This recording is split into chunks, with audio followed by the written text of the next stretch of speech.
અમદાવાદની ખ્યાતિ હોસ્પિટલમાં દર્દીના મૃત્યુ માટે જવાબદાર તબીબની ધરપકડ કરવામાં આવી છે.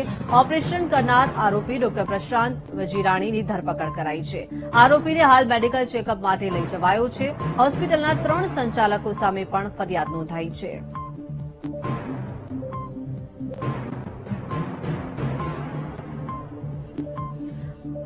વધુ માહિતી સાથે સંવાદદાતા અનિતા લાઈવ જોડાઈ ગયા છે. અનિતા, અમદાવાદની ખ્યાતિ હોસ્પિટલને લઈને એક બાદ એક ખુલાસાઓ તો થઈ રહ્યા છે, પરંતુ હવે દર્દીના મૃત્યુ માટે જે જવાબદાર તબીબ જે છે તેની ધરપકડ કરવામાં આવી છે. ઓપરેશન જેને કર્યું હતું તે આરોપી ડોક્ટર પ્રશાંત વજીરાણીની ધરપકડ કરાઈ છે. શું વિગતો?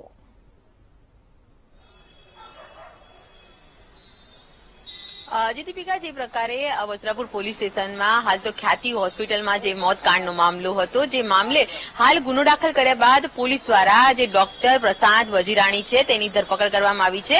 ડોક્ટર પ્રશાંત વજીરાણી જે ખ્યાતિમાં જે વિઝિટર ડોક્ટર હતા અને જ્યારે કાર્ડિયોલોજીસ્ટની ગેરહાજરીમાં તેમણે આ જે દર્દીઓ જે છે તેનું જે એન્જિયોગ્રાફી ટેસ્ટ અને એન્જિયોગ્રાફી પ્લાસ્ટિક કર્યું હતું અને બેદરકારી દાખવી હતી. આ સમગ્ર કેસની અંદર જ્યારે તપાસ કરવામાં આવી રહી હતી અને ખાસ તો આરોગ્ય મંત્રી ઋષિકેશ દ્વારા જે પ્રકારે તપાસ કરવામાં આવી હતી અને એક બેઠક યોજાઈ હતી, એ દરમિયાન જે સોલા સિવિલના જે નિષ્ણાંત ડોક્ટરો સાથે યુએન મહેતાના ડોક્ટરો અને જે પ્રધાનમંત્રી જે જન યોજનાના જે કમિટી હતી તે તમામ લોકો દ્વારા જ્યારે બેઠક યોજી હતી અને જે રિપોર્ટ હતા જે તૈયાર કર્યા હતા તેમાં સ્પષ્ટ સામે આવ્યું હતું કે જે દર્દીઓ હતા જેનું બ્લોકેજ ફક્ત 30 થી 40% જે જોવા મળ્યું હતું તેના બદલે તેઓએ 90 થી 80% બ્લોકેજ બતાડ્યું હતું અને ગુનાહિત કાવતરું રચવા માટે અને જે પ્રધાનમંત્રી જન યોજનાનો જે ફાયદો મેળવવા માટે આ પ્રકારનું કાવતરું રચ્યું હોવાનો ખુલાસો તપાસમાં સામે આવતા હાલ તો જે ખ્યાતિ હોસ્પિટલના ડાયરેક્ટર છે ડોક્ટર કાર્તિક પટેલ